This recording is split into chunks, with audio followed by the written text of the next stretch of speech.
Hello बच्चों, आज हम दो लघु कथाएं देखेंगे। नींव। सबसे पहले हम हरि जोशी का परिचय कराते हैं। जन्म 1943, खुड़िया, मध्य प्रदेश। सेवानिवृत्त प्राध्यापक हरि जोशी जी की साहित्यिक रचनाएं हिंदी की लगभग सभी प्रतिष्ठित पत्रिकाओं में प्रकाशित होती रही है। आपको गोयनका सारस्वत सम्मान, वागीश्वरी सम्मान प्राप्त हुए हैं।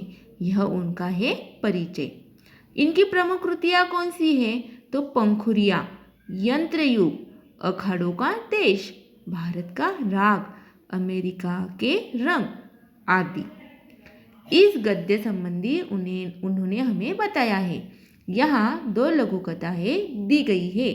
प्रथम लघु कथा में जोशी जी ने बताया है कि हमें बुरे काम का फल बुरा ही मिलेगा, अतः बुरे काम नहीं करने चाहिए।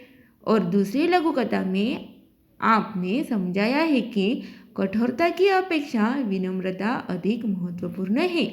घमंडी का सिर हमेशा नीचा होता है, अतः हमें घमंड नहीं करना चाहिए। तो पहले हम नींव यह लघु कथा देखते हैं। बहुमंजिला इमारत की दीवार नींव से उठ रही थी। ठेकेदार नया था। भयभीत सा वह 1 तगारी सीमेंट और 5 तगारी रेत के मसाले से ईंटों की जुड़ाई करवा रहा था। अगले दिन अधिकारी महोदय आए। उन्होंने काम के प्रति घोर असंतोष व्यक्त किया। महोदय बोले, ऐसा काम करना हो तो कहीं और जाइए।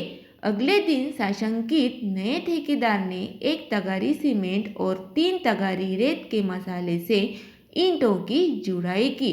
संबंधित अधिकारी आए। उन्होंने नींव की दीवार पर एक निगाह डाली और गर्म हो गए।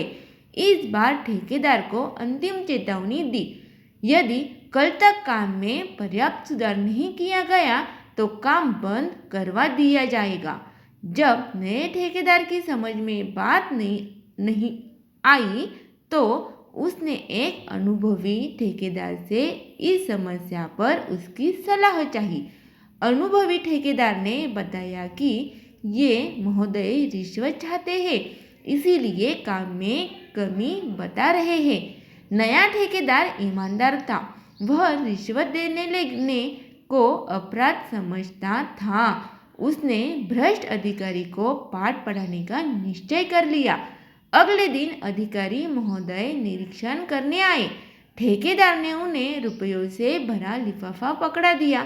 अधिकारी प्रसन्न होकर जैसे ही जाने लगे, वैसे ही एकाएक वहां उच्च अधिकारी आ गए। अधिकारी महोदय रिश्वत लेते हुए रंगे हाथों पकड़े गए।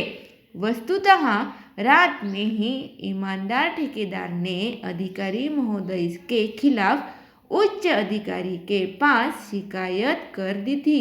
उच्च अधिकारी ईमानदार थे। उन्होंने कहा, कुछ एक भ्रष्ट अधिकारियों के कारण ही पूरा प्रशासन बदनाम होता है। क्या कहा उन्होंने? एक भ्रष्ट अधिकारियों के कारण ही पूरा प्रशासन बदनाम होता है। देखिए, उन्होंने भ्रष्ट अधिकारी को दंड दिलवाने का निर्णय ले लिया। सच ही कहा है, बुरे काम का बुरा नतीजा। ठेकेदार और उच्च अधिकारी की ईमानदारी का समाचार चारों तरफ फैल गया। उनका सार्वजनिक समारोह में सम्मान किया गया। देखिए यहाँ क्या हुआ था। जो नया ठेकेदार था वह ईमानदार था और वह रिश्वत देने लेने को अपराध समझता था। उसने क्या किया? भ्रष्ट अधिकारी को पाठ पढ़ाने का निश्चय किया। तो उसने उसे रंगे हाथ पकड़ा था। रिश्वत लेते समय पकड़ लिया था। देखिए, रिश्वत लेना तो बुरी बात है। हमें अच्छे कर्म करने चाहिए और हमेशा श्रम करके ही पैसा कमाना चाहिए। हम जब बुरा काम करते हैं तो उसका बुरा ही नतीजा निकलता है। लेकिन जब अच्छा काम करते हैं, ईमानदारी से पैसा कमाते हैं, तब हमें खुशियाँ ही हासिल होती है। आखिर तो भ्रष्ट अधिकारी को दंड मिल ही गया। ठेकेदार और उच्च अधिकारी की ईमानदारी का समाचार चारों ओर फैल गया और सार्वजनिक समारोह में उनका सम्मान भी किया गया। यानी क्या, इस पहली लघु कथा में हमें हरिदोषी ने क्या कहा है? बुरे काम का फल बुरा ही मिलता है, इसलिए हमें बुरे काम करने चाहिए क्या? नहीं, बुरे कामों का त्याग करना चाहिए। देखिए, यह लघु कथा आप भी पढ़िए और समझ लीजिए। धन्यवाद।